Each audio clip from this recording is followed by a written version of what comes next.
ये भगवान श्री राम के अयोध्या वापस आने के बाद एक मजेदार कथा है जिसे आप पूरा सुने बगैर रह नहीं पाओगे। इसमें बहुत मजा आने वाला है। तो चलिए अब शुरू करते हैं। जब राम जी रावण का वध करके वापस आए तो अयोध्या में खूब जश्न मनाया गया था। तभी राजा जनक जी ने एक पत्र लिखा, हे प्रभु श्री राम जी, 14 वर्ष बाद आप वन से आए हो। आप में तो जनकपुर के प्राण हैं ही, परंतु हमारी जो लाली है वह तो हमारी प्राण है। समस्त जनकपुर वासी आप दोनों युगलों को कुछ दिन के लिए जनकपुर बुला रहे हैं कि आप कुछ दिन यहाँ आराम करने आओ। और हाँ, आप अकेले नहीं आना, आप अपने तीनों भैयाओं को और तीनों लाली को और अपनी समस्त सेना हनुमान जामवंत सभी को लेकर आओ। हमें कुछ दिन सेवा करने का अवसर प्रदान करें। इतना लिखा। फिर अपने एक दूत से अयोध्या पहुंचाया। उस समय श्री राम जी सभा में बैठे थे। जैसे ही राजा जनक का पत्र आया, श्री राम जी बोले, प्रिय हनुमान, इस पत्र को पढ़कर सुनाओ, क्या लिखकर भेजा है। हमारे ससुर जी ने फिर हनुमान जी ने पत्र पढ़कर सुनाया, हे प्रभु श्री राम, आपको और पूरी सेना को और तीनों मैया को और तीनों भैयाओं को महाराज जनक जी अपने यहाँ बुला रहे हैं। बोले आकर कुछ दिन आराम करो यहाँ। ये सुनकर सभी बंदर उछलने लगे, सभी आपस में बातें करने लगे। जय हो राजा जनक की, अब हम सब जाएंगे, बढ़िया आराम करेंगे और खूब अपने शरीर की सेवा कराएंगे। बहुत युद्ध करके आए हैं रावण की सेना से, बढ़िया मालपुआ खाने को मिलेगा। राम जी की बारात में तो हम नहीं जा पाए, लेकिन बारात की चर्चा हमने सुनी थी। सारे बानर बहुत खुश हो गए। बानरों की उत्सुकता देखकर राम जी बोले, शांत हो जाओ सभी। अब हमारा निर्णय यह है कि जनकपुर हमारी ससुराल है और कहीं भी नाक कट जाए चलता है, लेकिन ससुराल में नाक ऊंची रहनी चाहिए। इन सभी बातों को ध्यान में रखते हुए हमने सोचा है कि हम जाएंगे। भरत लक्ष्मण शत्रुघ्न सभी जाएंगे, चारों बहुएं जाएंगी, कुछ वरिष्ठ लोग जैसे जामवंत जी, हनुमान जी और अंगद जी जाएंगे। बाकी सभी बानरों से निवेदन है कि आप सभी यही सरयू नदी के तट पर रहो, यही खेलो, आप लोग नहीं चलो। ये सुन वानर सभी उदास हो गए। बोले क्यों नहीं चले। आप लोगों का स्वभाव ऐसा ही है, किसी से भी छीन कर खा जाते हो, कहीं पर भी मल मूत्र त्याग देते हो, कहीं भी उछल कूद करते हो, डाले तोड़ देते हो, वन उजाड़ देते हो। जनकपुर हमारी ससुराल है। अगर हमारे सामने किसी ने कह दिया कि देखो वो वन वानरों ने उजाड़ दिया, बोलेंगे वानर किसके हैं, सभी कहेंगे राम जी के। हमें तो फिर बहुत बुरा लगेगा, लेकिन आप लोगों का यही स्वभाव है। और यहाँ अयोध्या में कितना भी करो, यहाँ तो अपने ही लोग हैं, सुधार भी देंगे। वो ससुराल है, वहां संकोच हो जाएगा। बानर सभी नीचे मुंह करके बैठ गए। राम जी तो अपनी घोषणा करके चले गए। जामवंत और हनुमान जी बोले, क्यों भाई, क्या हो गया, आप लोग इतने उदास क्यों हो गए। बानर बोले, जब रावण से मरवाना था तो हमको ले गए, और जहां फल फूल मिलेंगे, मेवा खाने को मिलेगा, भरपूर सेवा होगी, तो हमें छोड़कर जा रहे हैं, इसलिए हम सभी उदास हैं। हमें भी जाने की बहुत इच्छा है। जामवंत जी ने हनुमान जी से कहा, आप जाकर निवेदन करो। अरे हम कुछ नहीं कहेंगे, हमारे तो वो स्वामी है, उनकी आज्ञा हमारे लिए सर्वोपरि है। आप बड़े हो, आप जाकर बात करो। फिर जामवंत जी राम जी के पास गए। बोले, सब बानर बहुत उदास हो गए हैं, आप ऐसा मत करो प्रभु, मैं जिम्मेदारी लेता हूँ, एक पत्ता भी किसी वृक्ष का नहीं टूटेगा। आपके ससुराल की एक भी चीज यहाँ से वहां नहीं होगी, इसकी हमारी गारंटी है। राम जी बोले, देखो 100, 200, 300 बंदर नहीं है, करोड़ों बंदर हैं, आप किस किस को संभालोगे। प्रभु वो हमारी जिम्मेदारी है, मैं वचन देता हूँ आपकी ससुराल में एक बात भी ऐसी नहीं होगी जिससे आपको संकोच हो। राम जी बोले, तो ठीक है, आपकी जिम्मेदारी है। फिर जामवंत जी बाहर आए और सभी से बोले, राम जी राजी हो गए हैं सभी को ले जाने के लिए। इतना सुन बंदर फिर से उछलने लगे। जय हो राजा रामचंद्र की, जय हो जामवंत जी की। लेकिन सभी ध्यान से सुनो, मैंने जिम्मेदारी ली है, एक पत्ता भी नहीं टूटना चाहिए जनकपुर के किसी वृक्ष का। बानर बोले, हाँ बिल्कुल नहीं टूटेगा, आप तो आज्ञा करो कैसे चलना है। सुनो, मेरे से पूछे बगैर कुछ नहीं करना है, जब मैं बोलूं तभी कुछ बोलना, मेरे से पूछे बिना कहीं पर बैठना भी नहीं है, और जब मैं चलूं तो चलना है, और जब सोऊं तो सोना है, मतलब सीधा है, जैसा मैं करूं वैसा ही हो। सभी बानरों ने हामी भर ली। इधर राम जी को विश्वास नहीं हो रहा था कि जामवंत जी इतने सारे बंदरों को कैसे संभालेंगे। उन्होंने कहा, जामवंत जी, हमें एक बार साबित करके दिखाओ कि सभी बानर आपकी बात मानेंगे। ठीक है प्रभु। जामवंत जी बाहर आकर एक जगह खड़े हो गए तो सभी बंदर उनके पीछे खड़े हो गए। जामवंत ने अपना उल्टा हाथ उठाया तो सभी बानरों ने अपना उल्टा हाथ उठा लिया। जामवंत जी हंसे तो सभी बंदर हंसने लगे।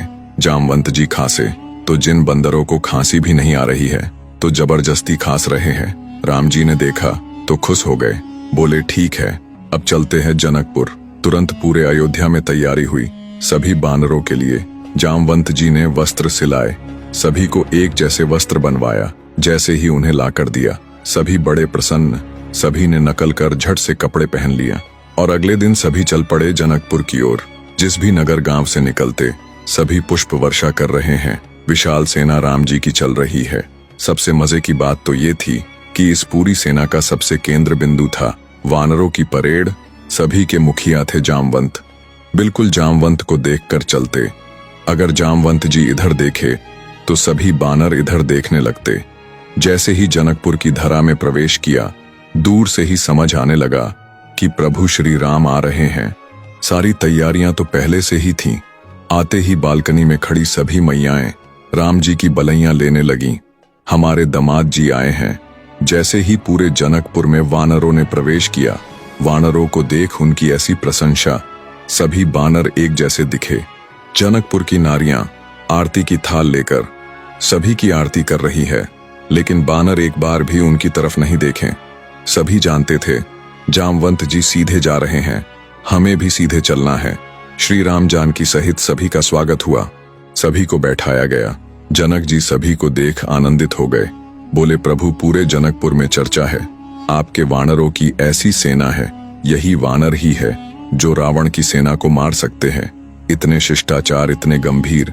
देखो, इतनी बड़ी सभा में करोड़ों बानर बैठे हैं। दूर बैठे जामवंत जी सिर हिलाए तो सभी सिर हिलाए। सभी बहुत दूर से चलकर आए हों। सभी के भोजन प्रसादी की व्यवस्था है, आप सभी आसन ग्रहण करें। सभी बानर चौकी में बैठ गए। पहली बार बानर चौकी में बैठकर खा रहे हैं। सभी के लिए सोने की थाली, चांदी की कटोरी। सभी मन से बहुत खुश थे, लेकिन बानर थाली में नहीं देख रहे हैं, सभी जामवंत को देख रहे हैं। पूरी थाली में सभी प्रसाद रखा है। फलों की एक थाली अलग रखी गई थी। दूर खड़े सभी लोग देखे बानरों के आगे कितने स्वादिष्ट भोजन रखे हैं, लेकिन बानर है कि थाली में ही नहीं देख रहे हैं। सभी आपस में बतिया रहे थे। इसके बाद जामवंत ने जल लिया और थाली में फेर कर बोले, अन्नपूर्ण सदा पूर्ण। सभी बानरों ने वैसा ही किया। जामवंत जी थाली के आगे हाथ जोड़े। सभी बानरों ने हाथ जोड़ लिया। सभी कुछ राजा जनक देखें, बोले, राम जी मान गए, क्या अद्भुत सेना है। राम जी भी हल्की मुस्कान किए और धीरे धीरे भोजन पा रहे हैं। सोचे लाज बची रहे जितनी देर है। सभी प्रसाद पा रहे हैं। जैसे जामवंत खा रहे हैं वैसे ही वानर खा रहे हैं। जितनी दाल जामवंत जी डालते उतनी ही दाल सभी वानर डालते। सभी देखकर आनंद ले रहे थे। थोड़ी देर बाद जामवंत जी की नजर पड़ी आम पर। जामवंत जी ने जैसे ही आम उठाया, सभी बानरों ने आम उठा लिया। अब जामवंत जी ने आम को थोड़ा दबाया, देखना चाहा कितना पका आम है।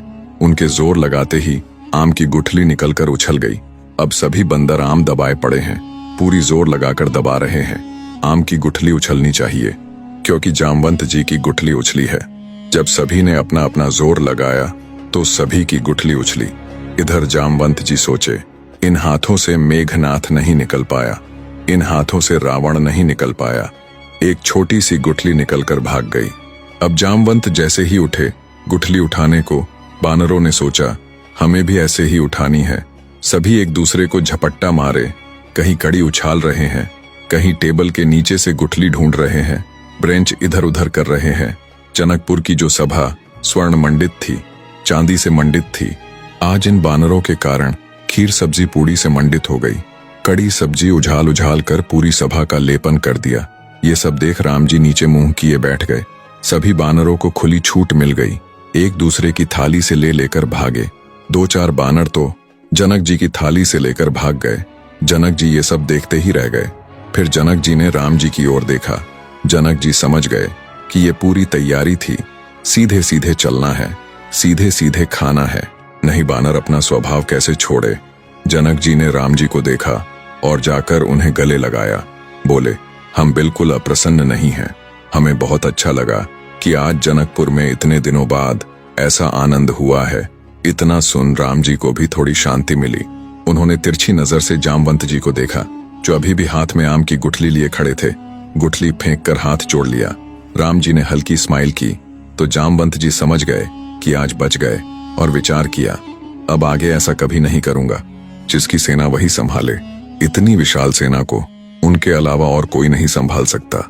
ये एक मजेदार कहानी आपको कैसी लगी? सुनने में आनंद आया कि नहीं?